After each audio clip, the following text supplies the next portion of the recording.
지금 최근 우리나라의 실정을 보면은 이 코로나 사태로 인해서 눈에 보이지 않게 사회의 양극화가 엄청나게 심히 진행되고 있는 과정에 있습니다.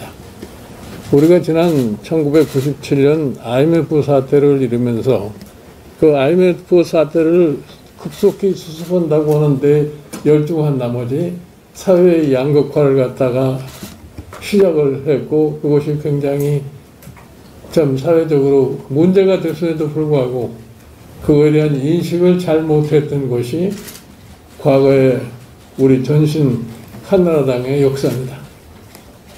왜 우리가 2002년 대통령 선거에서 그 참 모든 사람이 틀림없이 집권이 가능하다고 하는 선거를 갖다가 패하게 되느냐 하는 내용을 냉정하게 분석을 해보면은 양극화가 진행되는 그 과정을 갖다가 전혀 무시를 해버리고서 소위 기득권이나 소위 특히 이 대기업에 대한 그러한 애정을 가진 얘기만을 했기 때문에 선거에 나는 실패했다고 생각을 합니다. 지금 최근에 벌어지고 있는 상황을 보면 양극화 현상이 과거보다 더 심각해지고 있습니다. 그런데 우리 정치권에서 과연 그거를 제대로 인식을 하고 있느냐, 이거를 우리가 한번 냉정하게 한번 판단해 볼 필요가 있습니다. 내년 4월 7일 서울시장 보궐선거가 있습니다.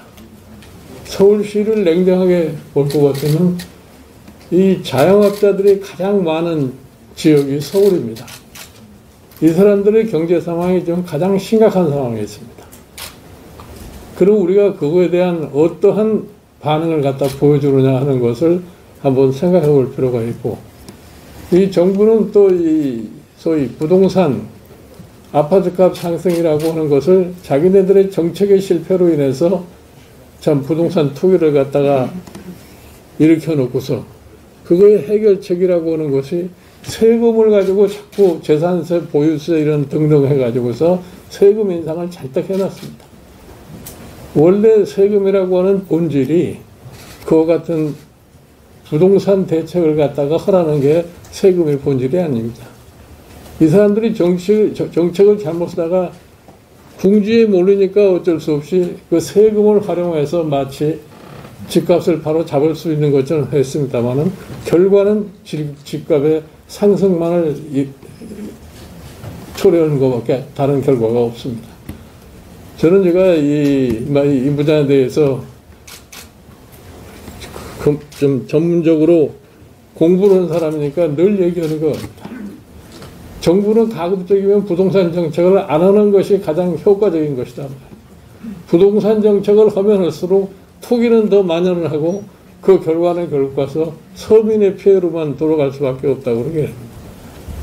그 세금이라는 게 원래가 국가가 필요로 한 재원을 확보하기 위한 수단으로 세금을 걷는 것이지, 지나치게 정책적인 도구로 활용할 것 같으면 거기에서 조세재앙을 나올 수밖에 없고, 이것이 지금 서울에 있어서의 전반적인 분위기가 아닌가 생각합니다. 그래서 저는 내년 소위 서울시장 보궐선거에서 이 점이 가장 크게 부각이 되지 않겠냐는 이런 생각을 가지고 있습니다.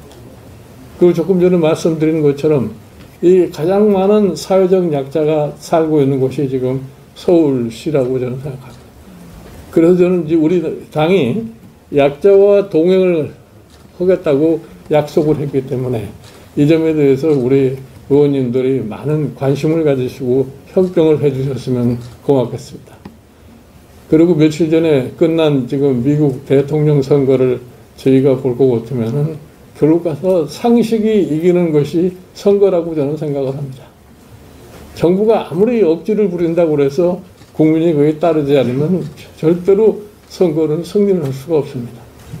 우리가 지난 미국의 선거를 봤을 적에 미국 선거의 역대 소위 말하는 우편 투표라고 하는 것이 1억을 넘어 가본 적이 없습니다. 벌써 우편 투표가 1억이 넘었다고 하는 것은 결국은 트럼프 행정부에 대한 국민의 신뢰가 거부됐다는 것을 의미한다고 저는 생각을 합니다. 물론 지금 트럼프가 오늘 아침 방송에서 뭐 불복했다고 얘기를 하지만 미국의 상식이 저는 그를 허용하려고는 생각하지 않습니다. 그러면 이제 미국의 이 선거가 조금 있다가 비공개 협의에서 우리 박진우 의원님이 미국의 선거가 우리나라에 미치는 영향이 어떨 것인가는 자세한 얘기를 있겠습니다만은 제가 보기에 이번에 다시 새로 등장하는 바이든 정부는 민주주의를 강조하고 민주주의 동맹을 갖다가 아마 가장 선호한다고 이렇게 얘기를 할 수 있고, 바이든이 1년 후에는 민주주의 동맹 국가 회의를 최고하다고 합니다. 여기에서 우리나라는 그러면 어떠한 위치를 차지하게 될 것이냐. 이게 마치 지금 중국과 미국의 이 갈등 구조를 더욱 심화시킬 수 있는 그러한 계기가 될 거라고 생각하는데, 우리는 거기에서 어떠한 위치를 설정해야 되느냐. 제가 보기에는 이건 뭐 정부가 해야 할 일도 합니다만은 우리 당도 이 점에 있어서는 우리가 어떠한 포지션을 갖다가 정해야 한다고 하는 것을 좀 사전에 준비를 갖다 해야 되지 않을까 이렇게 생각을 합니다. 지금 뭐 내년 이 4월 7일 서울시장, 부산시장 보궐선거가 남았기 때문에 저는 보기에 우리 당력을 전부 총동원해서 내년 서울시장 선거를 승리로 이끌어가는데 최선의 노력을 하려고 합니다. 여러 의원님들께서 많이 거기에 대해서 협조를 해주시길 갖다가 부탁드립니다. 감사합니다.